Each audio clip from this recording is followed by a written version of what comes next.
Hi everyone, आज है day 14 और बस एक ही चिट रह गया है। देखते हैं इसमें क्या आता है एंड मुझे इस टॉपिक पे बात करनी है। और जैसे कि आपको पता है, मेरा ये चैलेंज चल रहा है कि मैं जो भी टॉपिक आएगा उस पे बात करूँगी और जो भी इंस्टेंटली मेरे दिमाग में आएगा मुझे बोलना है और वो रॉ वीडियो मुझे अपलोड करनी है, सो दैट मेरा ये फ़ियर ऑफ फेसिंग कैमरा को मैं ओवरकम कर सकूं और मेरा कम्युनिकेशन स्किल्स भी इम्प्रूव हो सके। और ऑब्वियसली ये वीडियो बनाते बनाते आई गेस मुझे पता चल जाएगा मुझे किस डायरेक्शन में देखना है। मेरा ये अभी भी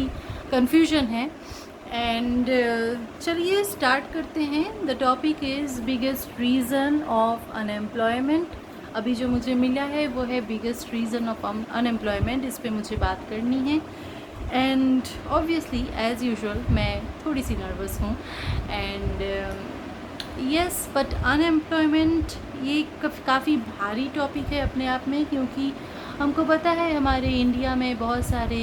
यंगस्टर्स ऐसे हैं जो अनएम्प्लॉयड हैं, बहुत सारे क्वालिफाइड लोग हैं जो अनएम्प्लॉयड हैं एंड उनको और इसके पीछे बहुत सारे रीज़न्स भी हैं। तो मुझे लगता है कि पहला रीज़न तो हमारा पॉपुलेशन है, क्योंकि जितना पॉपुलेशन है उतने जॉब्स हैं नहीं एंड ये एक बहुत बड़ा रीज़न है अपने आप में ही अनएम्प्लॉयमेंट के लिए। दूसरा हम कह सकते हैं कि बहुत सारे लोग ऐसे हैं जो अभी भी बहुत दिनों से, जैसे कि मैं रिसेंटली एक इंटरव्यू देख रही थी, उसमें मैंने देखा कि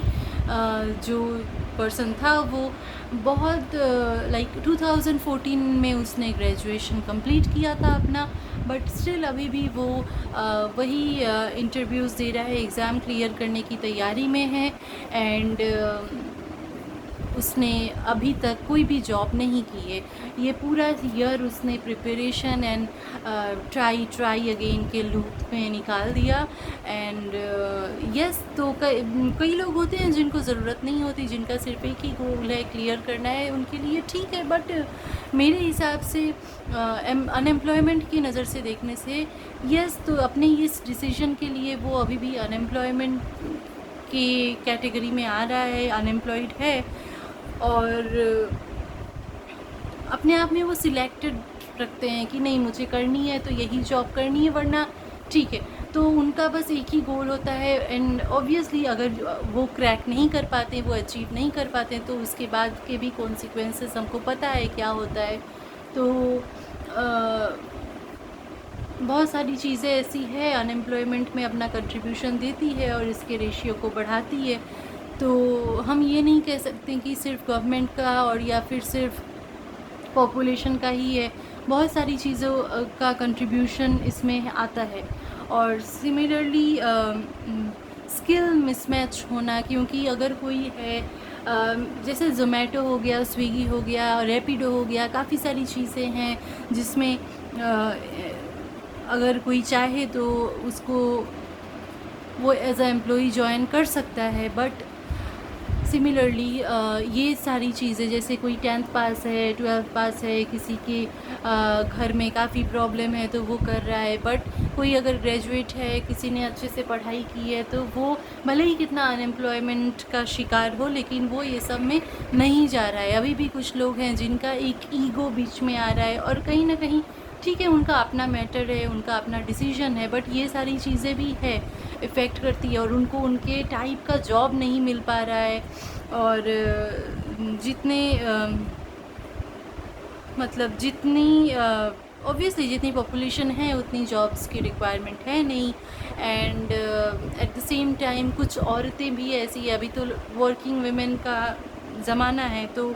कुछ औरतें भी ऐसी हैं जो पहले काम करती, मेरी जान पहचान में काफ़ी सारे हैं जो पहले वर्किंग थे एंड आफ्टर वेडिंग, आफ्टर मतलब शादी, वो अभी जॉब नहीं करते और बहुत सारी रीज़न्स, फैमिली रीज़न, फिर बहुत सारे रीज़न से अगर वो अपनी सिटी छोड़ दिए हैं शादी के बाद, या फिर बहुत कुछ रीज़न है जिसके लिए वो आगे जॉब कंटिन्यू नहीं कर पा रहे हैं। एंड सिमिलरली और भी चीज़ें हैं जैसे आफ्टर मैटर्निटी, मतलब वो बच्चे होने के बाद, माँ बनने के बाद आगे कंटिन्यू नहीं कर पा रही हैं, तो वो सब चीज़ें भी इफ़ेक्ट करती है अनएम्प्लॉयमेंट को। और मेरे हिसाब से मोस्ट इम्पॉर्टेंट थिंग ये भी है कि गवर्नमेंट जैसे कोई बच्चा या बच्ची अपने बोर्ड एग्ज़ाम्स में अच्छा रिज़ल्ट लाए तो उनको स्कूटी दे रही है, ये दे रही है, वो दे रही है, तो मेरे हिसाब से लगता है एक कंट्रीब्यूशन यहाँ पे भी कर सकती है कि एक अच्छा सा स्किल उनको सिखा दे या फिर उनको एनरोल करा दे, उनको हेल्प करे आगे बढ़ने में, सो दैट कि वो चीज़ को वो आगे अपने करियर में लगा सकें और उनको एक अच्छा बेनिफिट मिल सके जो उनके घर से उनको शायद नहीं मिल पा रहा है। कोई भी फिनेंशियल रीज़न हो सकता है, कुछ भी हो सकता है, तो उनके लिए ये बहुत बड़ी हेल्प होगी सो दैट वो अपना लाइफ को आगे ले जा सकें और एक अच्छा पोजीशन होल्ड कर सकें। तो ये सारी चीज़ें सोचनी चाहिए क्योंकि ये फ़ोन लैपटॉप से ठीक है, जो वाइज़ होगा अच्छा मुझे इससे ये हेल्प मिल सकता है, मैं इससे ये सीख सकता हूँ, उनको तो ठीक है, लेकिन जो इतना वाइज़ नहीं होगा वो नहीं करेगा, वो बस उस लैपटॉप को गेम खेलने या फिर जो भी हो मतलब ऐसे ही बेकार सा यूज़ में लगा देगा। तो थोड़ा उनको एनकरेजमेंट देना चाहिए कि तुम लोग ये कर सकते हो and we are providing this, तो ये चीज़ें बहुत हेल्पफुल होगी मेरे हिसाब से और अनएम्प्लॉयमेंट की जो रेशियो है उसको भी कम करने में हमें मदद मिलेगा। एंड यस, मेरे दिमाग में जो आया मैंने बोला, एंड सॉरी अगर मैंने कुछ गलत बोला हो ये चीज़ में, जैसे कि ये चीज़ अपने आप में ही बड़ी टॉपिक है, इस पर हमें टाइम देना होता है और कभी मैं अच्छे से सोच समझ के अपने थॉट्स को नोट डाउन करके अच्छे से वीडियो बनाने का ट्राई करूँगी आगे इस टॉपिक में। अभी ये मेरा चैलेंज था और इसमें मुझे ये टॉपिक मिला और इस पे मुझे बातें करनी थी, मैंने जो दिमाग में आया बोला and yes, so that was my opinion and आज का वीडियो यहीं एंड करते हैं, मिलते हैं कल के वीडियो में। Bye bye, thank you.